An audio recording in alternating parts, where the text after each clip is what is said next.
Sergeli tumanidan sifatli qurib bitkazilgan hovli qidirayotgan mijozlarimiz uchun juda ham zo'r taklifimiz bor. Orienteriga keladigan bo'lsak, BYD avtosalonni orqasidagi mahallada joylashgan 4 sotuv yer maydoniga qurib bitkazilgan shu fayzli xonadonimizda sotuvda katta sifatli darvozalar qo'yilgan. Uyimizda maksimalni sifatli mahsulotlar ishlatilgan. So'killar ham haqiqiy tosh qilingan.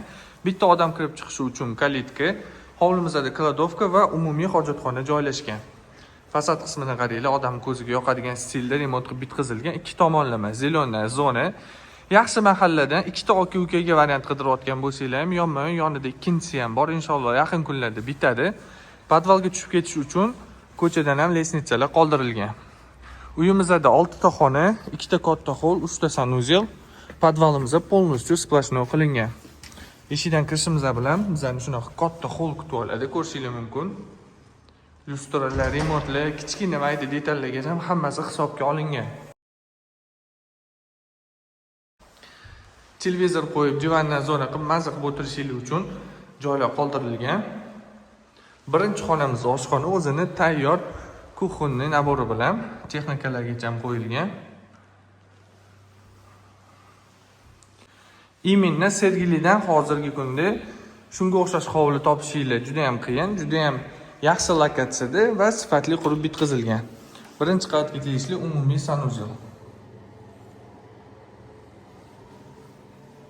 Ikkinchi qavatga chiqadigan lesnitsamiz.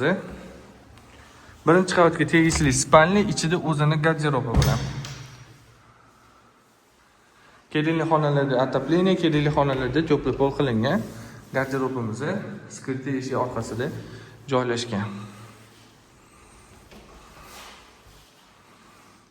Va orqa hovlimiz ham bor. Orqa hovlimizda yozgi oshxonamiz joylashgan, juda ham qulay. Chiqishimiz bilan ko'rishingiz mumkin. Yozgi oshxona haqiqiy naturalniy toshdan qilingan. Bu yerda stol suv qo'yib o'tirishingiz uchun joy va lesnitsaning tepalari ham leksanlar bilan polностью yopib qo'yilgan. Sizlarga uyimizning ikkinchi qavatini ko'rsatib o'taman. Ikkinchi qavatga chiqishimiz bilan shunaqa chiroyli lyustralar kutib oladi. Bu yoq tomonda kattagina hol qoldirilgan. Balkonimiz bor. Balkondan shundoq qarasa, BYD avtosalonlar ham ko'rinib turibdi. Shunda BYD avtosalonni orqasidagi mahalla. Birinchi xonamiz bolalar uchun mo'ljallangan spalni.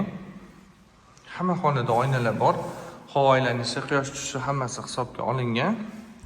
Chap qo'limizda umumiy sanuzelimiz joylashgan. Keng qilingan, yaxshi unitazlar qo'yilgan. Keyingi xonamizda ota-onalar uchun mo'ljallangan spalni, skrytli eshiklar bilan sanuzel, garderoblar qoldirilgan. Eshigimiz hozir ochiq turibdi. Yopilsa shundoq. Juda ham chiroyli chiqqan, ko'rishingiz mumkin.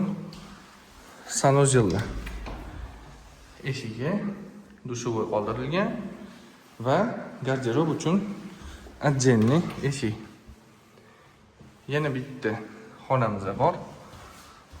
Bu xonamizning ham ichida o'zini garderobi bor. Sizlarga uyimizning podval qismini ko'rsatib o'taman.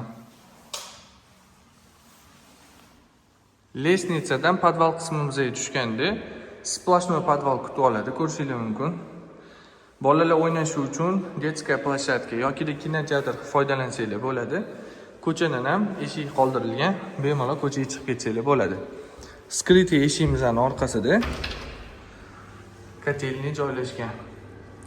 Uyimizning narxini $390,000 ga narxlaymiz. Narxlar kelishiladi. Eng qiziq joy egalarining nomerlarini yozib qoldiramiz. Bemalol telefon qilib narxlarni kelishib baraka qilishingiz mumkin.